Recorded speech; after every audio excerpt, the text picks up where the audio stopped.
નમસ્કાર, અમારી વિશેષ રજૂઆતમાં આપનું સ્વાગત છે। હું છું ખ્યાતિ।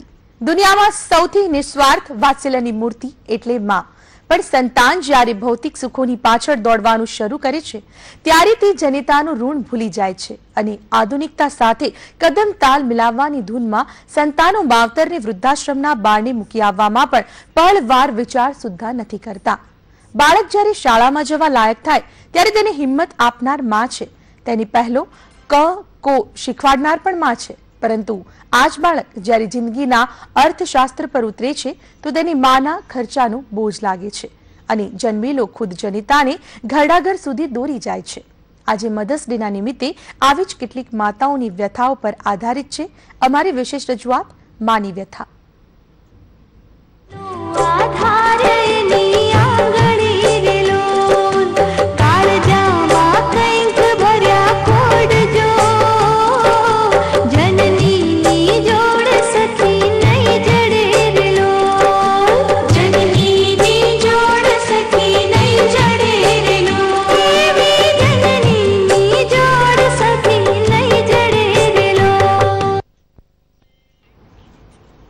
દુનિયામાં સૌથી નિસ્વાર્થ વાત્સલ્યની મૂર્તિ એટલે માં, પણ સંતાન જ્યારે ભૌતિક સુખોની પાછળ દોડવાનું શરૂ કરી દે ત્યારે જનિતાનું ઋણ ભૂલી જાય છે અને આધુનિકતા સાથે કદમતાલ મિલાવવાની ધૂનમાં સંતાનો માવતરને વૃદ્ધાશ્રમના બારણે મૂકી આવવામાં પળવાર પણ વિચાર સુદ્ધા નથી કરતા।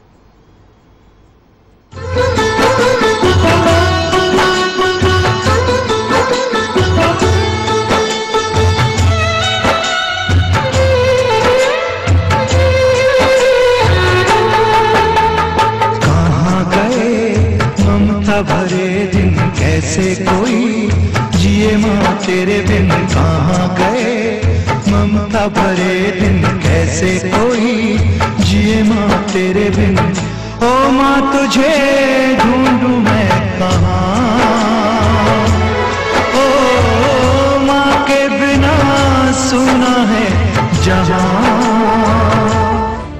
કહેવાય છે કે ભગવાન જ્યારે પૃથ્વીની કાળજી રાખી શકવા સક્ષમ નહોતા ત્યારે માનું સર્જન કર્યું। એ જ માં જે દીકરા નાના હોય ત્યારે પ્રેમથી સુવડાવે છે, એ જ માં જ્યારે ભૂખ્યાને ખવડાવે છે અને એ જ માં સંતાનોના સુખમાં સુખી અને સંતાનોના દુઃખમાં દુઃખી થાય છે। પરંતુ જ્યારે માને સાચવવાની આવે છે ત્યારે દીકરા માના દુશ્મન બની જાય છે। એક છોકરો કે છોકરી કે એટલા 3-4 છોકરા એક મા બાપને સાચવી નથી શકતા, એક મા બાપ 4-4, 5-5, 6-6 છોકરાને સાચવી શકે છે। कौन भला दुनिया में माँ की जगह ले सका, कोई कहते क्या होती है माँ, आखिर माँ होती है माँ। माती माँ बीजा वगड़ाना वा, गौड़ विना सूनो कंसार, माँ विना सूनो संसार। केट કેટલીય કહેવતો માં વિશે કહેવાય છે। માની તોલે કોઈ ન આવે, પરંતુ કળિયુગમાં માને પણ દીકરા તરછોડી રહ્યા છે। પોતાની જ માને દીકરા ઘરમાં રાખવા તૈયાર નથી। પોતાના જ સંતાનો જ્યારે માં પાસે હિસાબ માંગે ત્યારે લાચાર માં કોના શરણે જાય?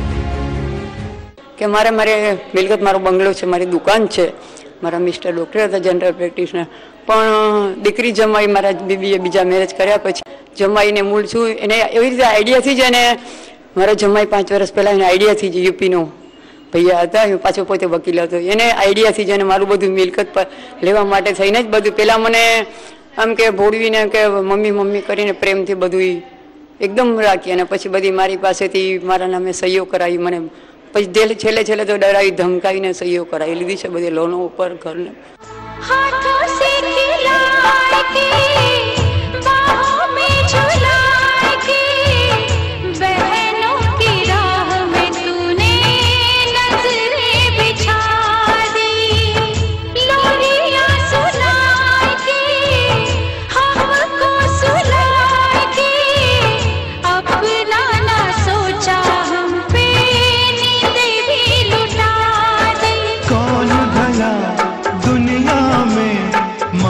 जगा ले सका कोई कह दे क्या होता है माँ, आखिर माँ होती है माँ। વૃદ્ધાશ્રમમાં રહેવા મજબૂર અનેક મા બાપને પોતાના દીકરા તરછોડે છે, પણ દમયંતી બહેન એક એવા બેબસ અને લાચાર માં છે જેમને પોતાની દીકરીએ તરછોડી દીધા. માનો વેરી બન્યો દીકરીનો પતિ અને તેમને આવવું પડ્યું વૃદ્ધાશ્રમમાં. લોકોને દીકરાને ત્રાસે ને આના હવે મારે જમાઈને દીકરીના ત્રાસે હું અહીંયા ને એટલી બધી મારી પરિસ્થિતિ પેલી હતી, માનસિક ટોર્ચર એટલું હતું કે હું જીવી શકીશ કે નહીં. દમયંતી બહેન હવે પોતાના પર ગુજરેલી કહાનીને ભૂલી ગયા છે, કેમ કે તેમની સાથે થયું તેના કરતા અનેક ગણું ખરાબ વર્તન ઘણા બદનસીબ માતા પિતા સાથે તેમના જ સંતાનોએ કર્યું છે. એ બદનસીબ માતા પિતા પણ દમયંતી બહેનના સાથી બની ગયા છે. ઘણાને તો 3 દીકરા 4 દીકરીઓ એટલો બધા હોય છે, પણ છતાંય મા બાપને રાખવા કોઈ તૈયાર નથી. કારણ કે બધાને પોતાને એમ કે સ્વતંત્ર રહેવું છે જનરલી, અને અમુક લોકો છે ને મિલકત ઓછી છે, તો એના હિસાબે એમ કે એમની પાસે કંઈ નથી. એ દ્રષ્ટિએ પણ એ લોકો એને રાખવા તૈયાર નથી. કેવી રીતે કોઈ પોતાની જનિતાને ઘરની બહાર કાઢી શકે? કેવી રીતે પોતાની જનિતાને ભૂખ્યા સુડાવી શકે? કેવી રીતે કોઈ પોતાના મા બાપની વૃદ્ધાવસ્થામાં તેમની ટેકણ લાકડી બનવાનો ઇનકાર કરી શકે? પરંતુ કળિયુગમાં આવું બની રહ્યું છે. એવા સંતાનોને એક માં કંઈક કહેવા માંગે છે. આજના યુવાનોને હું એમ જ કહું છું કે આ પરિસ્થિતિ આવવી જ ના જોઈએ, ઘરડા ઘર બનવા જ ન જોઈએ. બને એટલા તમે તમારા મા બાપને તમે અહીંથી લઈ જાઓ. એને અત્યારે પ્રેમની લાગણીની જરૂર છે, પૈસાની જરૂર નથી એને અત્યારે. અમદાવાદનો જીવન સંધ્યા વૃદ્ધાશ્રમ, જ્યાં 180 લાચાર મા બાપ પોતાના સંતાનો વિના એકલા જીવન વિતાવી રહ્યા છે. તેમના જ સંતાનો તેમનો સહારો બનવા તૈયાર નથી. રાજલ બારોટ, સંદેશ ન્યૂઝ, અમદાવાદ. બાળક જ્યારે શાળામાં જવા લાયક થાય ત્યારે તેને હિંમત આપનાર માં છે, તેને પહેલો કક્કો શીખવનાર પણ માં છે. પરંતુ આ જ બાળક જ્યારે જિંદગીના અર્થશાસ્ત્ર પર ઉતરે છે તો તેને માના ખર્ચાનો બોજ લાગે છે અને જન્મેલો ખુદ જનિતાને ઘરડાઘર સુધી દોરી જાય છે. બાધાઓ રાખી, કેટલા બંધનો રાખી, જે કોઈ કે આમ કરો, કોઈ કે સાકરે તોલવાની બાધા રાખી કે મારો દીકરો થાય તો સાકરે તોલું. થયું, સાકરે તોલ્યો. પછી ઘરમાં કંઈ ના હોય તો મજૂરી કરી અને ઘર ચલાવતી હતી, વાસણ લુગડા કરતી, રસોઈ કરવા જતી, એવું બધું કરવી અને એમ તેમ કરીને એને મોટો કર્યો. મારે તો ઘણી અપેક્ષા હતી, મારો છોકરો મોટો થશે, નોકરી કરશે. નોકરી પણ મારા ભાઈ અપાતી એના, તો એ પણ મને હરખી ઘરમાં ના રાખી. આ શબ્દ નથી, વેદનાના અંતિમ શ્વાસ છે.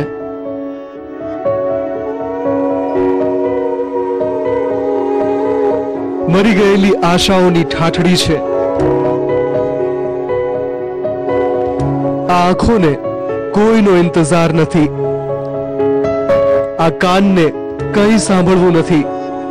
પહાડ જેવા જીવનના ખોળેથી સરકેલી સંબંધોની નદી એકલતાના ખારા દરિયામાં આવીને પડી છે અને હવે પળે પળ થાય છે સ્મરણોનું બાષ્પીભવન, આશાઓનું મરણ.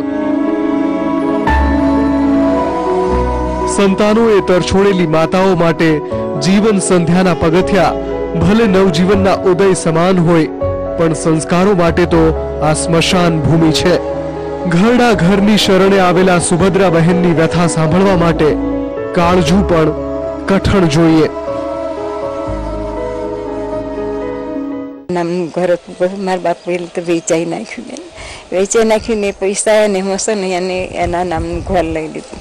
હજુ સ્વામિનારાયણ મંદિરે રસોઈ કરવા જતી હતી. મને 1000 રૂપિયા આપે. માજી જતા કોઈ ઘરમાં પુરુષ છોકરું સોયું, 2 માજીની સેવા કરતી, રસોઈ કરતી. 60-70-80 હજાર ભેગા કર્યા તમે.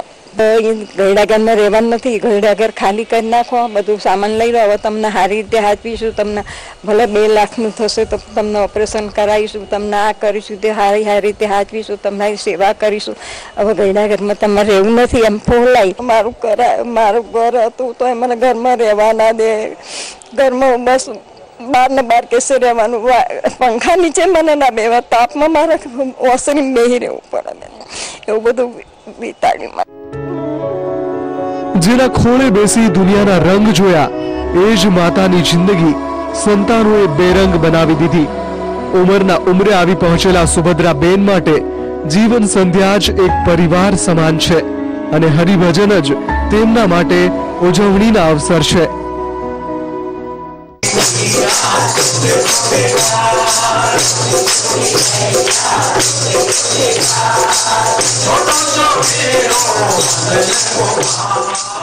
મારી છોકરાને શરાબ તો ના જ આપે, આશીર્વાદ ભલા અમે દુઃખી અમને કર્યા, પણ ભગવાન તમને સુખી કરે.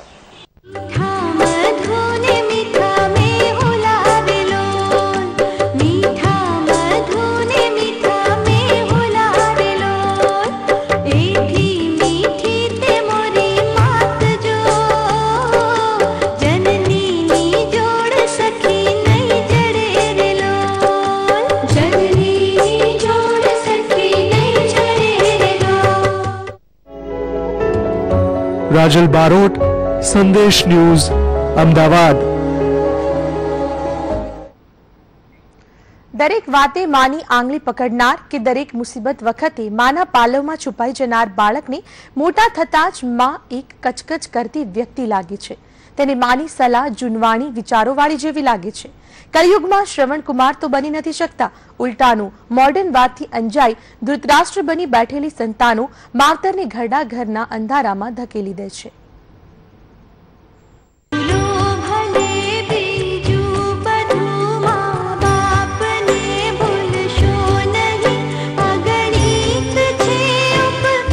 અનેક પથ્થરો પૂજે છે ફક્ત એક સંતાન માટે. પોતે ભૂખ્યા રહી એક એક કોળિયા મોઢામાં આપે છે. પોતે ભીને સૂઈ સંતાનને સૂકામાં સુવડાવે છે. એવી જનનીની જોડ જડવી અસંભવ છે અને જનની સંતાન પાસે એક અપેક્ષા રાખે છે. અપેક્ષા ઘડપણમાં સહારાની લાકડી બનવાની. પણ જન્મ આપનારી જનેતાને જ ઘરડા ઘરના બારણા બતાવવામાં આવે છે. આવી જ એક જનેતા છે સંયુક્તા બહેન. હજાર સપના હતા, પૌત્ર પૌત્રીઓના લાડ લડાવવાના લાખો કોડ હતા, ત્યારે સંયુક્તાબેનને તેમના સંતાનોએ ઘરડા ઘરની શરણ લેવા મજબૂર બનાવી દીધા. જે આંખોમાં વાત્સલ્યના મોતી હતા એ માતા ઉંમરના ઉંમરે ઘરડા ઘરના આંગણે આવીને પડ્યા. 20 વર્ષ ત્યાં રહું છું. જ્યારે 2.5 વર્ષનો હતો મારો દીકરો ત્યારે ફાધર એક્સપાયર થઈ ગયેલા. ત્યાર પછી મેં એને પરણાયો અને પછી સંજોગ એવો ઊભો થાય કે મારે અહીંયા આવવું પડ્યું. હવે એવું છે ને, મારા દીકરાનો સંબંધ છે 2.5 વર્ષો પાછળ, તો એને પણ મારી લાગણી છે, મને પણ એની લાગણી છે કે જે મારે માટે એને જે મેં BBM ભણવા જુનાગઢ મૂકીને મારા માટે આવતો રહેલો કે મારી મમ્મીએ ગુરુ નહીં હોય. આજે રહે છે, હવે એને એવું થતું હોય, મને પણ એના માટે દુઃખ થતું હોય. છોકરો છે પણ એના જીવન ખાતર આપણે આટલું ત્યાગ કરવાનું કંઈ 365 મધર્સ ડે જ હોવો જોઈએ. આ તો આપણે કે અમેરિકા નથી કે એક દિવસમાં એને વિશ કર્યું કે માને તમે ખુશ ધારા કે માં છૂટી પડી ગઈ. માં તો 365 માં જ છે. માને લાગણી છે, માગનો પ્રેમ રાખવાનો તો 365 જ રાખવો જોઈએ. માં એક દિવસ ના આવે મધર્સ ડે આપણે માટે, ઇન્ડિયન માટે મધર્સ ડે એક દાડો નથી. આ તો ફોરેન માટે મધર્સ ડે. અને અમે તો મા બાપ માટે કોઈ આવું વિચારતા જ નથી મધર્સ ડે એક દિવસ આવે. મા બાપ તો મા બાપ જ છે. ઘરડા ઘરના હિંચકે ઝૂલતા સંયુક્તાબેનની આંખોમાં આજે પણ સંતાનો માટે વાત્સલ્ય છે. દિલમાં દર્દ તો છે, પણ આત્માથી આજે પણ આશીર્વાદ જ નીકળે છે.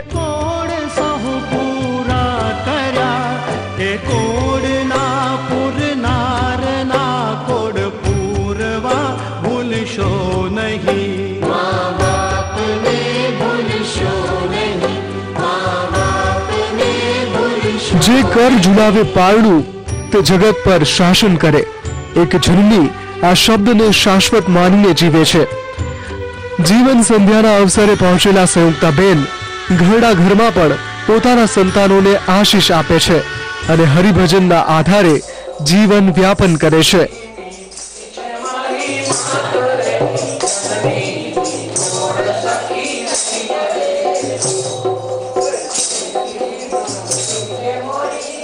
રાજલ બારોટ, સંદેશ ન્યૂઝ, અમદાવાદ.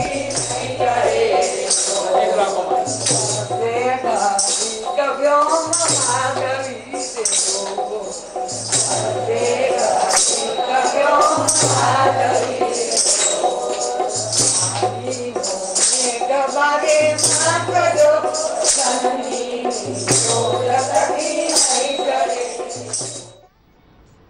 મારી વિશેષ રજૂઆતમાં હાલ રોકાઈશું એક બ્રેક માટે।